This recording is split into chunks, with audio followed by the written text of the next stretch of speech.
Hello divers, this is Alec Peirce again. Scuba 2000 with another tech tip. Now before I begin, I want to make it perfectly clear that the still photo for this particular episode was Kevin's idea. You don't wear four hoods, you don't wear a hood with a cap on it. I just did that. I went along with him.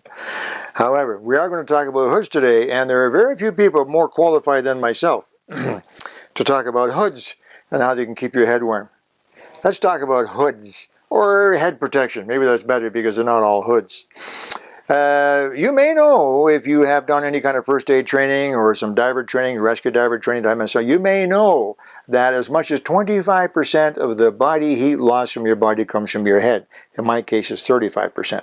Anyway, but a lot of heat is lost through your head and directly to the water, because the water, of course, absorbs heat continuously and in large volumes. So keeping your head warm not only makes you more comfortable, it makes the diving more fun. But it's smart, because it reduces the likelihood of you getting hypothermia, shivering, shaking, and not enjoying the dive.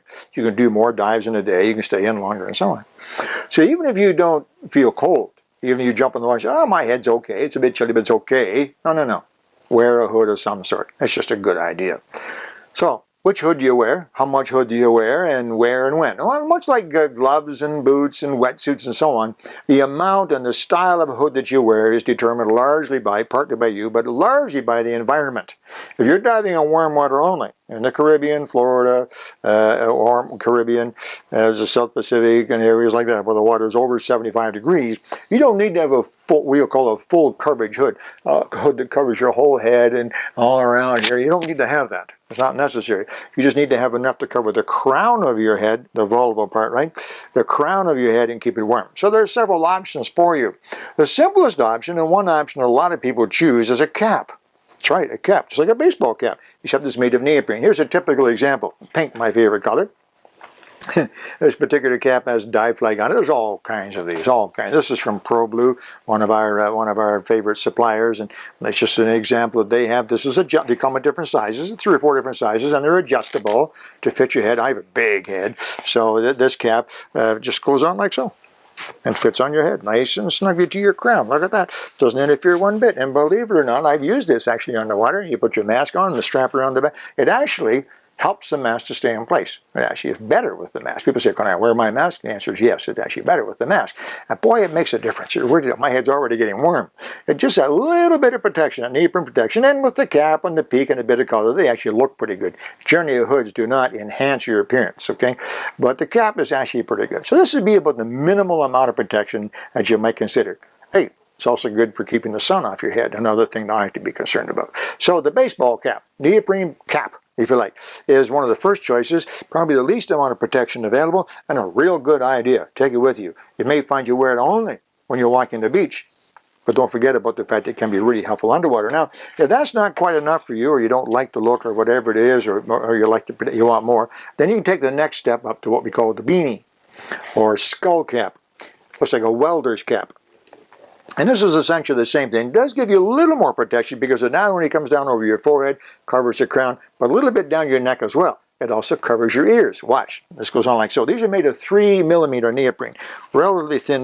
This is too small for me.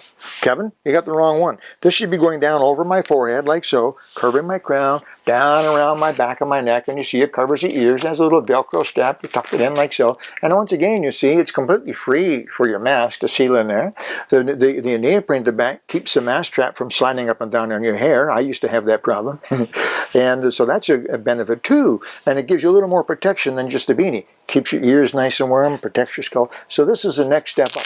Both of these items are made of 3mm neoprene. So you get a little bit of impact protection. Not that you're going to be hitting your head very much, but mainly the warmth. They're light. They pack easily. They're inexpensive. I'm not sure what they cost, 25, 30 bucks, maybe tops. They last forever. So it might be a good investment for you. Don't forget about the protection from the sun too. Now, recently, a lot of new and modern materials have come out. And so they've been used to change what's used for scuba gear. Most scuba gear used to be exposure gear, used to be made of neoprene only. That's what we had.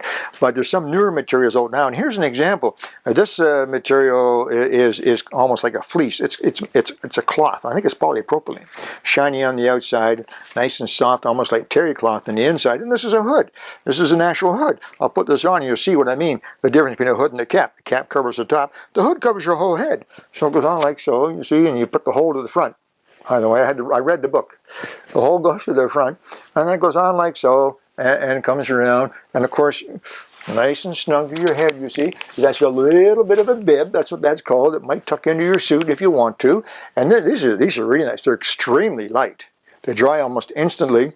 They would protect you from the sun as well. I don't know if you want to wear this when you walk on the beach, but underwater, fantastic, smooth and warm. Your mask seals easily around your face, and your regulator goes in, and off you go.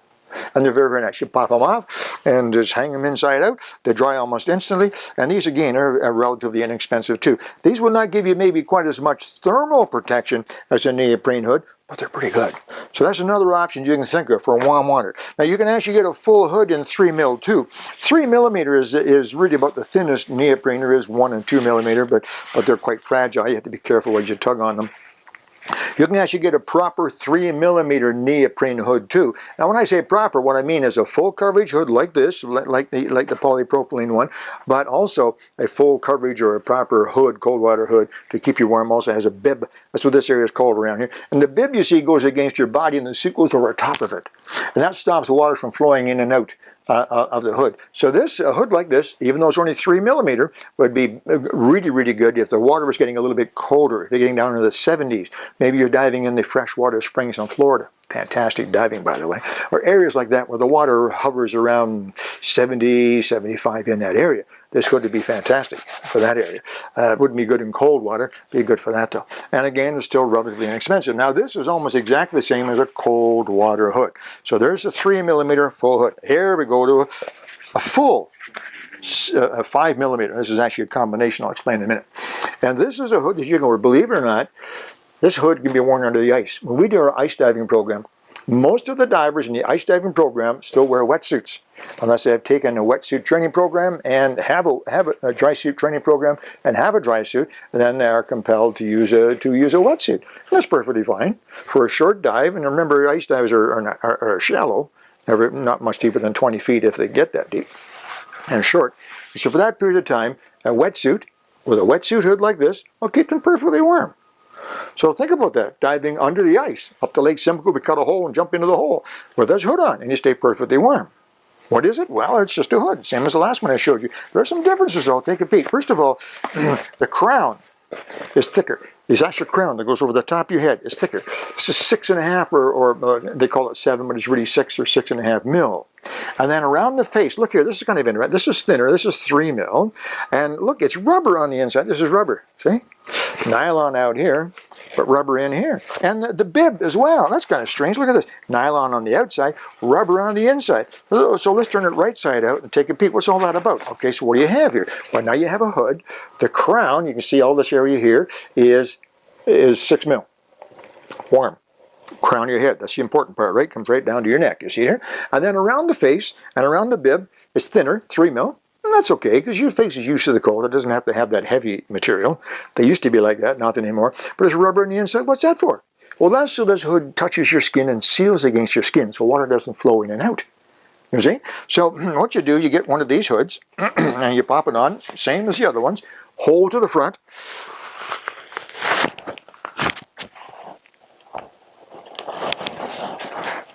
There. That's the way a hood's supposed to fit. You see? Snugly, not squeezing, but snugly. And the bib goes down around your neck like so. And it sits against your bare body. So when you put your wetsuit on, it's going to go over top of the bib and actually hold the bib down. So this rubber is against your skin. So now water won't go up into the hood. A little bit, maybe. It won't flow in and out. The same on the face. Look, rubber against my skin. Water doesn't go in and out. So now, a couple of things you have to do. You have to make it fit your mask. See how close it is here? That's where my mask goes. So now after you get your new hood, this is not in the book either, you take your dive mask and you put it on. over top of the hood, over top. And then you get your buddy to take a pencil and you go around the outside of the skirt of the mask. So you'll end up with a line like that. And now what you can do, you can trim the hood. So your mask will go underneath the hood. Now, careful, careful. Don't take off too much. Just a tiny bit, because you want the hood material to come right down over the skirt of the mask. You'll notice it right here. I hope I'm right. There's a bar tack.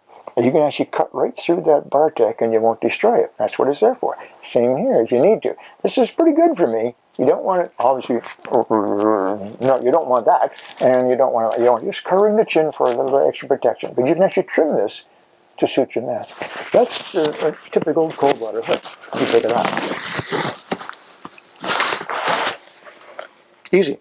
Now you can buy these hoods with zippers. And when zippers first came out on the hood, I said, wow, that is so nice. Easy to get off and on. You open the zipper, you pull it on, and you pull the zipper back down. The zipper's on the back, you pull it back. Oh, that was so nice. Now the reason it was so nice is because the neoprene wasn't very stretchy. So to get a hood on and off without the zipper was a real struggle. Boy, oh boy, just like putting on a pair of jeans that are much too tight. Terrible, uncomfortable, everything else. So when we put the zippers in, fantastic. No zipper. What's happened? Elastex or stretch tex or whatever they call it. The new neoprenes are incredibly stretchy. Look at this is a medium large, extra large hood. I don't know what size it is, but I know it fits. Pardon me, I need an extra large for me. I think this is a large. Point is that the new hoods are so stretchy that you don't need that zipper. A zipper at first was a handy thing to have, but now quite frankly, if you have a good, modern, stretchy neoprene hood, you don't need the zipper. And they are a bit of a nuisance. They also add to the cost, and it makes a little bump down the back of your head as well. So you should be able to find a quality, very, very stretchy, brand name. This is a Elastex made by Peirce as well. Peirce hood. That goes on easily, comfortably, snug to your head, but not squeezing your head, and then you can trim it. There's those double bar tacks I was looking for. This is 2 bar tacks. Bar tacks go this way. You don't want to cut up here, but if you cut between the bar tacks, then this seam won't unravel. You can trim around a little bit. Just be careful doing that. Maybe get your dive store owner or clerk to give you a hand with that. There you go, a pretty typical hat. Now, there's something that I forgot to mention. It's got 3 holes in the top, right? That's to let water in so your brain doesn't get too hot. No. There's actually a hole on the inside, but it's a flap. So the hole in the inside is over here, and there's a double layer. And that's for air. Because sometimes when you're wearing a hood, you may have experienced this if you're an experienced diver. When you clear your mask, and air comes bubbling out your mask, the air goes up inside the hood. So after a little while, you look like this. You look like, what's that show, Kevin? Conehead? Yeah, you look like that. You got air in there. On the older hoods, that used to happen, not anymore. Now what happens, any air that goes inside the hood and would make it come off your head like that, now it goes up through this hole on the inside and then travels over to the top of your head where those 3 little holes are, and the air bubbles out. So you don't get conehead anymore.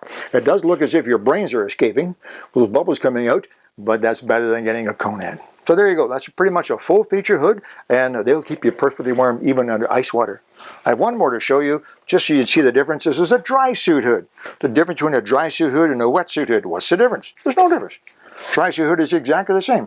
Heavy, heavy crown, 3 holes in the top, okay? Seal around the face, seal around the neck. But what's missing? What's missing? The bib. You see, with a the Drysuit hood goes on your head and it stays on the outside. The Drysuit has a rubber seal around your neck. And this rubber seal sits over top of that rubber seal, stops water from flowing in and out. Otherwise, it's exactly the same hood. Heavy neoprene. So you can see that this wetsuit hood, even with a Drysuit, which is normally used in very cold water, keeps you warm as well.